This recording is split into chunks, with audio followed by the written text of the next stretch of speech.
My name is Ivy, and I learned early in life what it feels like to be invisible. My parents abandoned me for my sister, chasing dreams that didn't belong to either of us. But life has a strange way of coming full circle. And years later, the sister I once envied knocked on my door, desperate and broken. This isn't just a story of betrayal. It's about healing, redemption, and discovering who you really are when the chains of expectation finally fall away. This is my story. The first time I realized my parents didn't love me was in a hospital bed, staring up at flickering fluorescent lights after a seizure. I was 7, and the world looked very different through the eyes of a child who had just survived another storm inside her own brain. I could feel my muscles aching, my breath shallow, and my heart hammering in my chest. Yet none of that pain compared to the look in my parents' eyes when the doctor stepped away from my bedside to speak with them. They stood in the hallway, close enough for me to hear, far enough to pretend I didn't exist. "We can't keep doing this," my father murmured, voice heavy with frustration. "The medications, the hospital stays, it's endless." My mother sighed, a sound colder than the sterile air filling my lungs. "We never signed up for this." No, I thought bitterly. Neither did I. As a child with chronic epilepsy, every seizure brought fear and confusion.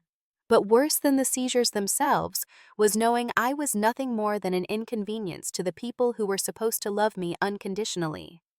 I learned early to read the silent language of rejection, the way my parents turned away their faces, the stiffness in their bodies whenever I entered a room. It was as if each seizure made me less their child and more their burden.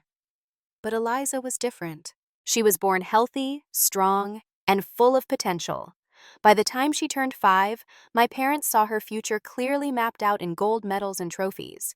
Their love became selective, tangible in the form of new sneakers, private training sessions, and praise dripping from every syllable. Eliza was their masterpiece, the reflection of the dreams they'd given up on because of me. I watched from the shadows as my little sister thrived under their careful attention, growing stronger and faster, while I was wrapped in layers of caution and pity. My mother forbade me from playing sports. "Your body can't handle it," she'd say, feeding me cheap instant noodles while Eliza enjoyed fresh fruits and carefully measured meals. Even at that young age, resentment crept quietly into my heart, though I couldn't yet put a name to it. One afternoon, after another failed doctor's appointment, I sat alone in the dimly lit kitchen, watching steam rise from the bowl of noodles before me. My mother passed through briefly, barely glancing in my direction, her voice indifferent as she called out to Eliza. "Sweetie, hurry up! We can't be late for your training." When the door slammed shut, leaving only silence behind, I stared into my bowl, feeling smaller and emptier than ever. For the first time, I understood clearly that I wasn't just unloved, I was invisible. But even invisibility has its limits.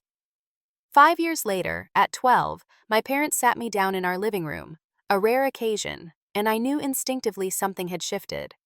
The couch felt cold beneath my palms, my stomach tightening into a knot of dread. My father cleared his throat, unable to meet my gaze. "Ivy, you're old enough now to understand the situation." My mother took over, her tone clinical, distant. "Your sister has been offered a scholarship to train in the US. It's expensive, Ivy." I waited silently, already knowing where this conversation was headed. They'd always found ways to justify neglecting me. This time was no different. "We can't keep paying for your medication and send Eliza to America. We've made a decision."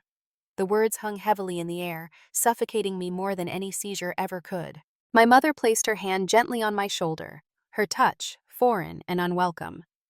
"You'll stay with your Aunt Violet," she said simply, as if discussing something trivial, like the weather. "She'll look after you." I looked between them, desperately searching for hesitation, guilt, or even a flicker of doubt. There was nothing, just finality. A week later, they dropped me at Violet's doorstep with one suitcase filled with clothes that no longer fit and medication running dangerously low. Aunt Violet opened the door, her eyes wide with shock and confusion, her face softening instantly as she took in my trembling form. My father placed a curt kiss on my forehead. His lips felt ice cold, detached, and my mother hugged me briefly, perfunctorily. "We'll call soon," she whispered, lying easily through her teeth. When they drove away, I didn't cry. I just stood there, staring blankly as their car disappeared down the street. Aunt Violet knelt beside me, gently taking my suitcase and setting it aside, her warm hand enveloping mine. "Ivy," she whispered, her voice soft yet unwavering. "If you want, from today forward, I can be your mom." Something cracked open inside my chest. Not pain, not sadness, but the faintest glimmer of hope. For the first time in my life, someone looked at me and didn't see an illness or a burden. She simply saw me. In that moment, I didn't realize it yet, but this small act of kindness was the beginning of my real-life one that would slowly, painfully, yet beautifully unfold, giving me a chance to truly discover who Ivy Monroe was meant to become. In Aunt Violet's small but comforting kitchen, I spent the first few weeks tiptoeing around, unsure of how much space I was allowed to occupy. After years of being trained into invisibility, it felt strange when someone genuinely asked me if I was hungry or wanted an extra blanket. Aunt Violet was soft-spoken, patient, and observant. She and Uncle Ray gentle, funny, endlessly patient, had tried and failed to have children, a quiet sadness that seemed to linger in their eyes. Yet somehow, they treated me not as a replacement, but as a new beginning. Violet cooked warm, hearty meals I'd never tasted before, and Uncle Ray carefully built me a bookshelf beside my bed, filling it slowly with novels he said had kept him company through difficult times. Yet, even with all their kindness, the shadows of my past never left me completely. One evening, about a month after moving in, I sat quietly at their old oak dining table, toying with a plate of roasted chicken and vegetables, a meal that, though ordinary to most, felt almost luxurious to me. I glanced up, finding Violet watching me carefully, her expression gentle. "Ivy, honey, you barely touched your dinner. Something on your mind?" she asked softly. I hesitated, the question pulling at a hidden thread inside me, unraveling something tightly held for years. "I'm just not used to eating like this," I confessed quietly. "Usually Eliza got the good meals. I'd get whatever was left." Violet's eyes darkened slightly, but she kept her voice steady. "Ivy, that was never fair. You deserve to be cared for just as much as your sister."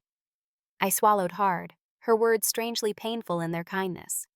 "But I was never good at anything important like Eliza. She's special. She always has been." Violet set down her fork, leaning forward slightly, her gaze warm yet firm.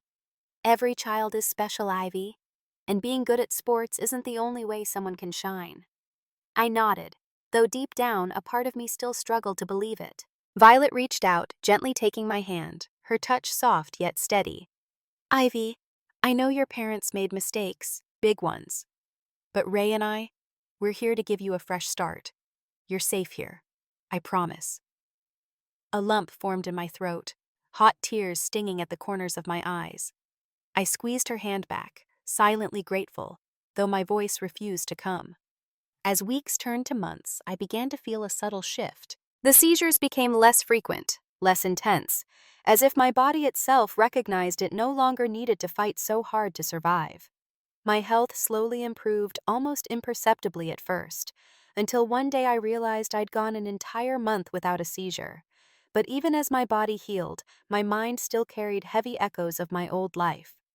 One afternoon, browsing through an old photo album Violet kept on the living room shelf, I found a faded family picture of myself and Eliza. I was around 10, Eliza 6, the day she'd won her first local track meet. She beamed proudly, clutching her ribbon, our parents smiling down at her with pride I'd never known. I stood awkwardly in the background, my eyes cast downward, as if apologizing for existing. Staring at that photograph, I felt the familiar ache return, not envy of Eliza herself, but longing for the love and acknowledgement I'd never received. I closed the album quickly, blinking away tears, and tried to shove the bitterness deep within myself. Later that night, Uncle Ray found me hunched quietly over the kitchen counter, pretending to read one of his novels, though I hadn't turned a page in an hour. He sat down quietly beside me, pouring himself a cup of coffee. After a long moment, he spoke, voice soft yet filled with an underlying strength. "Ivy, Can I tell you something important I learned the hard way? I looked up, startled by the intensity behind his gentle eyes. What's that? He sipped his coffee slowly, gathering his thoughts. Sometimes people try so hard to chase dreams that aren't even theirs. They end up losing sight of what really matters. Your parents put everything into Eliza because they thought that would fix whatever they were running from. But Ivy, he paused, voice firm, their blindness isn't your fault. His words pierced through layers of hurt and shame, releasing a tension I'd unknowingly held inside myself for years. A small sob escaped before I could stop it, and Ray immediately moved closer, wrapping an arm gently around my shoulder. You don't have to carry their mistakes, Ivy. Not anymore. I cried softly, quietly, letting his words finally reach the wounded corners of my heart. Violet appeared in the doorway, eyes soft with understanding, coming to join us quietly. Sitting between them, warmth surrounding me, I finally understood that family didn't have to mean pain or rejection. Perhaps I hadn't lost anything at all. I'd simply found the family that was always meant to be mine. That night, for the first time since I arrived at Violet and Ray's home, I slept peacefully, unafraid of what tomorrow might bring. I had spent my entire childhood believing love was conditional, something earned only through accomplishment. But now, here in this small, gentle space, I felt a tentative hope that maybe, just maybe, there was a life out there meant specifically for me. It was a Sunday afternoon, and I sat quietly beside Violet on her worn, comfortable sofa, watching through the window as their familiar car slowed to a stop outside the house. My heart, still fragile with tentative hope, began beating faster. They'd rarely called, rarely visited since they'd left me here. Deep down, I knew better than to think they were coming back for me, but hope was stubborn, irrational, even cruel at times. The knock at the door felt sharp, hollow, echoing against the stillness inside me. Violet stood slowly, gently touching my shoulder before moving to open it. My parents stood stiffly on the doorstep, carefully dressed, their faces serious and distant. The way they hesitated at the entrance, as if crossing a boundary they no longer had any right to cross, spoke volumes. Ivy, my father greeted me curtly, barely meeting my gaze. My mother glanced around the cozy living room, subtly wrinkling her nose as though the warmth and simplicity offended her taste. Violet broke the tense silence with a steady, welcoming voice. Come in. Sit down. They stepped inside, visibly uncomfortable. I felt an inexplicable shame for myself, for them, for everything that had brought us here. My mother finally spoke, carefully choosing her words as if delivering a practiced speech. We've spoken to Violet, she began evenly. Eliza's career is progressing faster than expected, and we've decided she should move to America full-time to pursue her training. My father nodded, supporting her speech, coldly professional. This means our finances are very tight, Ivy. We simply can't afford your medication or specialized care anymore. I stared at them, my throat tightening painfully, words escaping me. Even now, their concern was for Eliza alone. I felt the old wound reopening, raw and fresh, tearing through my chest. What does that mean for Ivy? Violet asked calmly, her voice protective yet controlled. My mother shifted uncomfortably, avoiding my eyes. We'd prefer Ivy remain here indefinitely with you and Ray. Something within me crumbled quietly. There it was, the abandonment laid bare, brutally honest and undeniably permanent. My father's face softened slightly, only slightly, as he caught sight of my expression. Perhaps a sliver of guilt crept into his conscience, or perhaps he was simply uncomfortable at witnessing the hurt they'd caused. Ivy, he said awkwardly, clearing his throat. You're happier here anyway, aren't you? I wanted to scream, to ask them how happiness could exist in the shadow of their neglect. But instead, I remained silent, swallowing down anger and sadness in equal measure. Violet gently placed her hand over mine, a small gesture of reassurance and protection. Her warmth seeped into my fingers, strengthening me. Ray and I are happy to have Ivy, permanently. My mother nodded quickly, relieved at Violet's willingness to shoulder their responsibility. Then it's settled. They rose, preparing to leave as abruptly as they'd arrived. My father hesitated briefly, finally looking me in the eyes. Take care of yourself, Ivy. My voice broke free before I could stop it, trembling and quiet, yet powerful in its honesty. I'll try, Dad.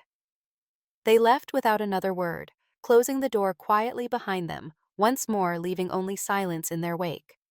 For several long moments, Violet and I sat unmoving, listening to the quiet hum of the refrigerator, the muffled ticking of the old clock on the wall. Then Violet gently turned my face toward hers, her eyes filled with compassion and determination.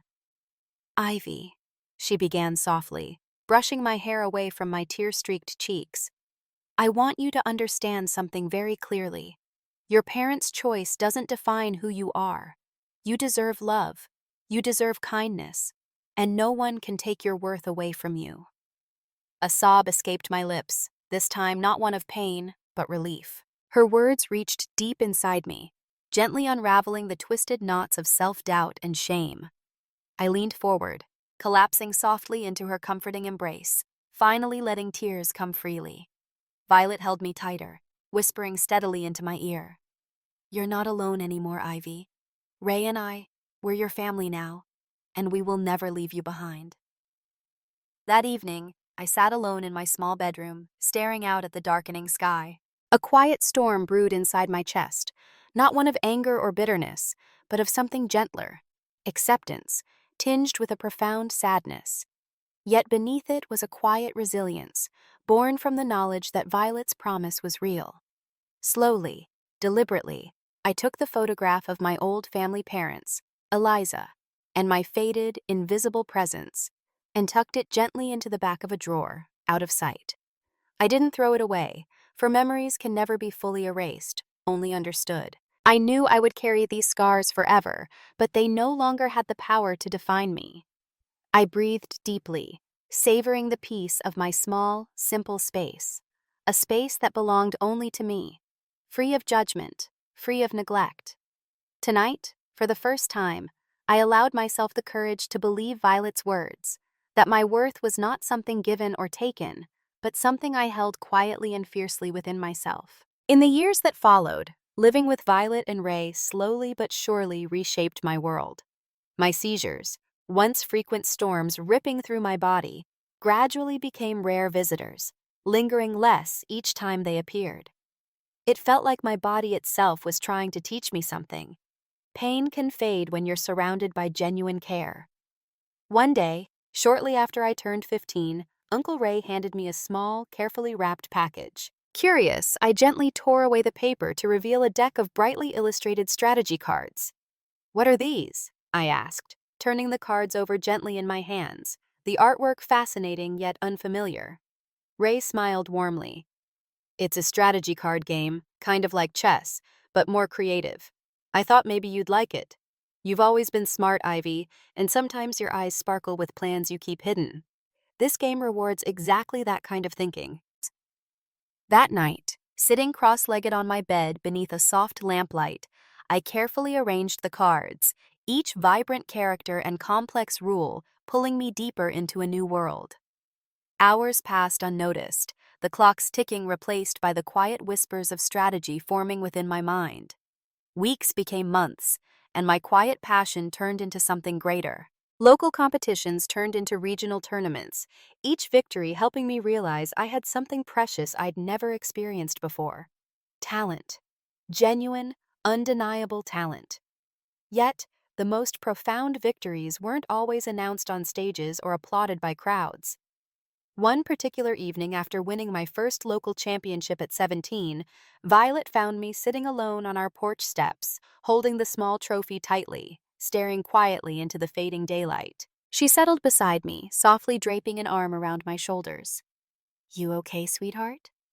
I nodded, silent tears streaming down my cheeks, emotions tangled, unable to speak clearly for a long moment. Finally, the words slipped out quietly, honestly. "This feels strange. I don't think I've ever been proud of myself before." Violet hugged me closer. "You deserve to be proud. You've earned every bit of this success." I breathed in deeply, the night air carrying Violet's lavender scent, feeling lighter than I had in years.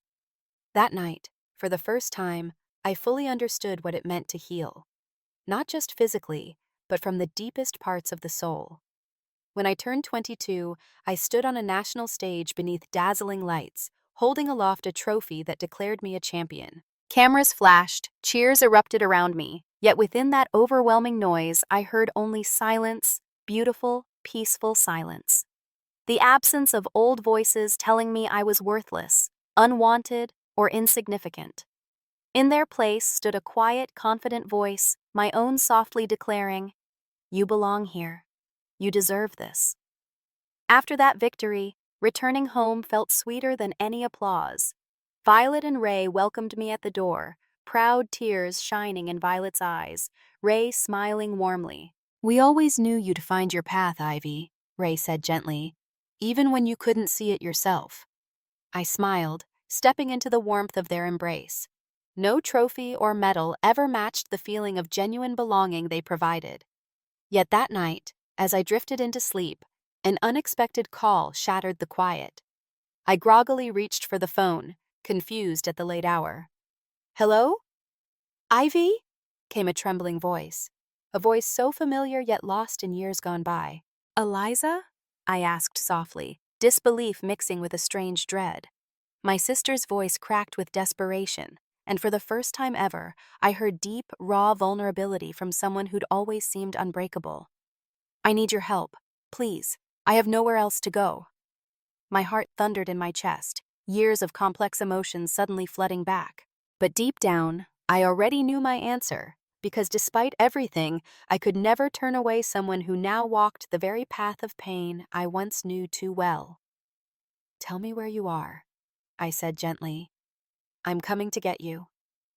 I drove through the rainy night, my headlights slicing through sheets of water as anxiety twisted inside my chest. Years of suppressed emotions welled up, each mile drawing me closer to my past, to Eliza, my sister, whom I'd last seen as a shining star set high above me. When I reached the rundown motel at the edge of town, my heart felt heavier with each step I took toward the door marked 104. The paint peeled from its edges, and the flickering fluorescent bulb above hummed softly, casting an eerie glow onto puddles below. I knocked gently, my hand trembling slightly. "Eliza?" I called, barely above a whisper. The door opened cautiously, revealing a figure I barely recognized. Her face, pale beneath smudged makeup, had lost the brightness of youth I'd once envied. Her eyes, always fiercely determined, now brimmed with exhaustion and fear. "Ivy," Eliza whispered, her voice quivering. "I didn't think you'd actually come." I stepped into the dim room, instinctively embracing her, surprised when she clung to me desperately. For a brief moment, the years of resentment and bitterness vanished, leaving only the quiet bond of two sisters who had each suffered in silence. She pulled back slowly, ashamed to meet my eyes. "I'm sorry," she murmured, her voice hoarse, "for everything." "What happened?" I asked gently, guiding her to sit beside me on the edge of the sagging motel bed. "Tell me what's wrong." Eliza drew a shaky breath, tears falling slowly. "Mom and Dad pushed me so hard, Ivy. At first I thought it was what I wanted to, but it wasn't. After I got injured, they refused to let me stop. They forced me to compete through the pain, ignoring doctors, my coaches, everyone. It became unbearable." Her voice broke. "When I told them I wanted out, they turned on me, Ivy. They said I owed them everything." My stomach churned, anger rising hotly in my throat. Anger not directed at Eliza, but toward our parents. They'd done to her exactly what they'd done to me, valued their own ambitions above their child's well-being. "Eliza," I said softly, grasping her cold hand, "you're safe now. They can't hurt you here."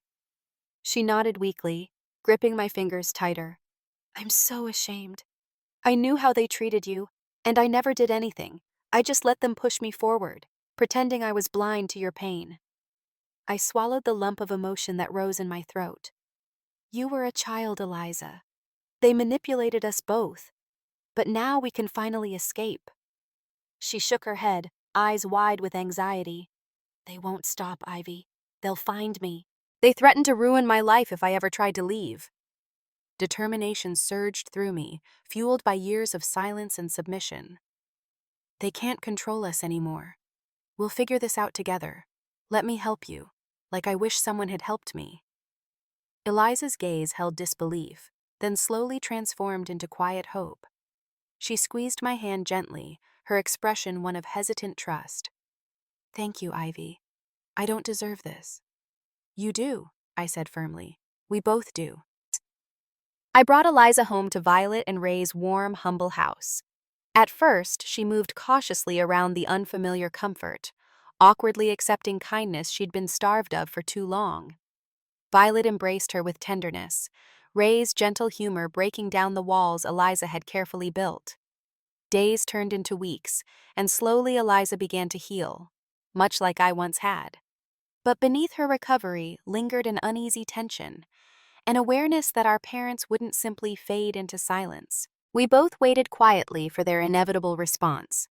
It came on a bitterly cold December evening. The phone rang loudly, harshly shattering the peaceful silence of dinner. Violet picked it up carefully, then glanced toward me, eyes darkening. Ivy, it's your mother. Eliza froze, her spoon clattering against the bowl, her face pale. I stood calmly, steadied myself, and took the phone. Hello? My voice remained steady, betraying nothing. My mother's voice, stiff with feigned politeness, cut directly to her purpose. Ivy, we know Eliza's with you. It's time she came home. I drew a careful breath, the years of practiced silence now empowering my calm defiance. She is home, with me. There was a cold silence before my mother's voice sharpened like a blade. Don't interfere. You'll regret it. No, I replied firmly, heart racing. I regretted letting you control my life for too long. Eliza stays here safe, away from your manipulations. She scoffed bitterly. You think you can protect her? We'll see about that. The line disconnected abruptly, leaving a tense silence hanging heavily around us. Violet stepped closer, gripping my hand reassuringly. Whatever happens, we're together now. They can't break what we've built, she whispered, strength in her quiet conviction. I glanced toward Eliza, her eyes wide with fear and gratitude, understanding finally dawning on her face that she was no longer alone. Together, bound by experiences shared yet uniquely ours, we faced the uncertain storm ahead. Christmas morning arrived cold and bright, the fresh snowfall blanketing everything outside in tranquil white. Yet inside, our household sat wrapped in quiet tension, the cheerful holiday atmosphere muted by the looming shadow of uncertainty. Eliza stood by the window, gazing silently at the snow-covered yard, arms folded protectively around herself. I approached softly, handing her a cup of steaming tea, noticing the anxious lines around her eyes. She accepted it with a faint, grateful smile. They won't just let me go, Ivy, she whispered quietly. We both know it. I nodded, feeling the truth of her words deep in my bones. I know, but this time we won't wait for them to act first. Before I could elaborate, the sharp ring of the doorbell echoed through the house, startling us both. My stomach tightened instinctively. Violet and Ray exchanged worried glances, then moved cautiously toward the door with me close behind. I opened it carefully, revealing my parents standing stiffly on our porch, their faces masks of forced civility, dressed impeccably as though this were merely another formal meeting. We came to speak with Eliza, my father stated bluntly, stepping forward to cross the threshold uninvited. I stood firmly in the doorway, blocking their path, my voice steady and calm. She's not interested in speaking with you. My mother's eyes narrowed, her voice chillingly polite. This isn't a discussion for you, Ivy. Behind me, Eliza appeared, standing taller, her voice clear and resolute. Actually, it is. Ivy speaks for both of us. Surprise flickered briefly across their faces, quickly replaced by irritation. My father's voice hardened, edged with barely concealed anger. We've invested everything into your future, Eliza. You owe us. Eliza's voice trembled slightly but remained strong. I never asked for this. All I ever wanted was your acceptance, not medals or records. You pushed your dreams onto me until I couldn't breathe. I'm done. My mother stepped closer, her tone sharp, authoritative. Be reasonable, Eliza. You're being manipulated by Ivy's bitterness. Anger surged inside me, long buried but finally surfacing clearly. No, I interrupted coldly, confronting her gaze head-on. The only bitterness here is yours. You threw me away and destroyed Eliza's happiness, and now you want her back so you can continue your selfish control. That ends today. A tense silence hung thickly between us. Then my father leaned forward, voice low and menacing. Don't test us, Ivy. We'll use any means necessary, legal, financial, to ensure Eliza comes home. I smiled faintly, almost pityingly.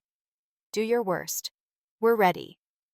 They hesitated, momentarily thrown off by my calm resolve, clearly unused to me standing up so forcefully. My mother spoke quietly, venom lacing every word. You'll regret this. No, I replied steadily. My only regret is waiting this long to confront you. They retreated silently, stepping away through the snow-covered path toward their car. As it disappeared into the distance, Violet gently placed her hand on my shoulder. Are you ready? She asked softly. I am, I answered firmly. 2 days later, armed with determination and legal documents carefully prepared with Ray's help, we arrived at my parents' home, the place that had cast me aside years before. My heart thundered in my chest, memories flooding me as I stepped onto the familiar porch. But this time, I wasn't alone. I knocked sharply, the door swinging open almost instantly. My parents stared at us, confusion quickly replaced by annoyance. Ivy, my father began stiffly. This is unnecessary. I handed him the papers calmly. These are legal statements signed by Eliza, relinquishing any claims of guardianship. She's 18, fully capable of deciding her future. He glanced briefly at the documents, his eyes widening slightly before narrowing angrily. This is ridiculous. No, I interrupted firmly. What's ridiculous is using your children as pawns for your own failed ambitions. We're done playing your games. Neighbors, drawn by raised voices, slowly gathered outside, curious whispers spreading rapidly. My father glanced around, his composure slipping visibly, humiliation coloring his face. Ivy, let's discuss this privately, my mother hissed urgently. I shook my head calmly, raising my voice enough for all to hear. No, you abandoned me to chase impossible dreams, and now you're doing the same to Eliza. Everyone deserves to know the truth. An older neighbor, Mrs. Bennett, who'd witnessed my parents' relentless pursuit of success for years, spoke up softly from the gathering crowd. Maybe it's time you listened to your daughters. Others murmured agreement, eyes fixed disapprovingly upon my parents. For the first time, I saw genuine uncertainty and shame flicker across their faces. Eliza stepped forward, her voice gentle yet powerful. Mom, Dad, I don't hate you, but I refuse to live your dream anymore. Ivy taught me strength and courage, and I choose to follow my own path. A quiet moment settled upon the street, broken only by whispered approval from neighbors. My parents stood silently defeated, stripped of their power to manipulate us further. As we turned away, heading back to the car, Eliza reached for my hand, squeezing it softly. I met her eyes, warmth and pride filling my chest. Together, we'd faced the shadows of our past and emerged stronger, free to finally write our own stories. The days following the confrontation felt surreal, like slowly waking from a long and exhausting dream. News spread quickly throughout our neighborhood, quiet conversations whispered over fences, subtle nods from strangers when we passed by on the street. It felt strangely validating, yet unsettling, to finally be seen so clearly by the community that had once turned a blind eye. For Eliza, adjusting to freedom came with its own set of challenges. The sudden quietness and stillness in her new life was unfamiliar territory after years spent chasing impossible expectations. Her energy, once dedicated entirely to training and competition, needed somewhere else to land. For a while, uncertainty haunted her, restlessness echoing through her movements, hesitation lingering in her gaze. Late one evening, I found her curled up on the couch, gazing blankly at her phone. I sat beside her quietly, waiting until she spoke first. Ivy, I don't even know who I am without the medals and records, she admitted softly, vulnerability coloring her voice. For years, my identity was entirely built on what I achieved. Without that, who am I? I reached over, gently placing a comforting hand on her arm. You're someone with choices now. Real ones. Take your time. You'll figure out exactly who you want to be. Eliza leaned into my shoulder, exhaling deeply as if she'd carried that burden for years, finally allowed to release it. After a long silence, she whispered, "You saved me, Ivy. You gave me something no medal ever could." "What's that?" I asked softly. "Myself," she replied, voice strong yet gentle. "And a chance to start again." Days turned to weeks, and slowly Eliza's uncertainty began transforming into curiosity. She read books, painted, explored music, each discovery bringing a little more light back into her eyes. It wasn't until she accompanied me to one of my physical therapy sessions, a routine follow-up to monitor my epilepsy, that something clicked for her. Watching the gentle patience of therapists guiding young patients through careful exercises, Eliza's eyes shone brighter than I'd seen in months. Afterward, on our walk home, she spoke with a newfound purpose. "Ivy, I think I know what I want to do." I smiled warmly, encouraging her. "Tell me." "I want to help people heal," she said, determination lifting her voice. "People like us, people forced into corners they never chose. I think I want to study physical therapy." Pride blossomed warmly in my chest. "That sounds perfect for you." Yet, as Eliza's life gained clarity, my own path felt increasingly uncertain. Having achieved national success in card game tournaments, I found myself wondering if it was time for something more. Each victory had healed parts of me, but it wasn't the trophies that brought peace. It was the gentle comfort of family, the warmth of knowing who I was beyond the stage. One evening, while helping Ray wash dishes after dinner, I shared my hesitation aloud. "Winning was never really about proving anything to others, was it?" I asked quietly, glancing up at him. "I think it was always about proving something to myself." Ray dried a dish slowly, nodding thoughtfully. "Exactly. But maybe now you've already done that, Ivy. Perhaps it's time you find a new way to live your truth." I smiled gently, the idea settling warmly within me. Maybe my next chapter didn't require applause. Maybe it required quiet courage, kindness, and the willingness to help others, just as I had learned to help myself. That night, Violet sat beside me on the porch, wrapped in blankets as stars filled the night sky above us. "I'm proud of you," she said softly, breaking the peaceful silence. "Not just for standing up to your parents, but for everything you've overcome." I rested my head gently against her shoulder, warmth radiating between us. "I couldn't have done it without you and Ray. You gave me what my parents couldn't." "What's that?" she asked softly, voice thick with emotion. "A place where I belonged," I whispered, tears gently filling my eyes. "You gave me real love, and that changed everything." We sat quietly, watching stars flicker overhead, the universe vast and open above us. For the first time in my life, my heart felt completely unburdened, utterly free. The pain of my past had shaped me, but no longer held me captive. Here, surrounded by the people who truly loved me, Violet, Ray, and Eliza, I felt whole, finally unchained. The decision to retire from competitive card gaming came quietly, without fanfare. One bright autumn afternoon, I stood alone in my room, sunlight filtering gently through curtains as I carefully packed away trophies and medals into a simple box. Each item represented battles fought, struggles overcome, and victories that had shaped the woman I had become. Yet, placing them away now felt surprisingly freeing, like gently closing the pages of a beloved book that had reached its end. Eliza paused by my open doorway, watching silently.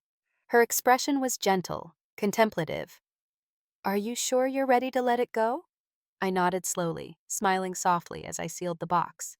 "Yes. It brought me here, but I think I've outgrown needing validation. I finally know who I am without proving it to anyone." Eliza stepped inside, sitting beside me on the edge of the bed. She took a deep breath, her voice sincere. "Seeing you let go of something you loved makes me realize how brave you really are. I want to be like that, Ivy." "You already are." I whispered warmly, squeezing her hand. You faced your own giants and found your path. I'm incredibly proud of you. She leaned her head gently on my shoulder.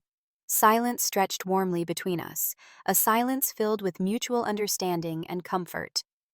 In that quiet moment, I realized we'd both completed our journeys, me from rejection to self-acceptance, Eliza from imposed expectations to genuine freedom. Later that evening, Violet, Ray, Eliza, and I sat together on the back porch beneath the twilight sky, wrapped in thick blankets. A cool breeze rustled the trees softly around us, carrying the scent of autumn. Ray raised his coffee mug, his voice strong and heartfelt. To new beginnings. We raised our cups in unison, quietly echoing his words, each syllable sinking deeply into my heart. Violet smiled softly, her eyes shining. You've both come so far. Watching you heal has been our greatest joy. I felt tears gently blur my vision. None of this would have been possible without you two. You've given us something priceless, a real family. Ray squeezed Violet's hand, nodding gently. Family isn't always blood. Family is love, understanding, and support. And you girls gave us that gift as much as we gave it to you. In the silence that followed, gratitude bloomed powerfully within my chest. For the first time, I truly understood what healing felt like, not just the absence of pain, but the quiet strength to face anything, knowing I was loved. As months passed, I devoted myself to mentoring young people who struggled as I once had, using strategy games as a therapeutic tool. Watching their eyes brighten as they discovered their own worth reminded me daily of why I chose this quieter path. Meanwhile, Eliza began studying physical therapy, her confidence growing as she helped others regain strength and independence. One evening, after finishing a mentoring session, I walked slowly back home, twilight gently painting the horizon in hues of lavender and gold.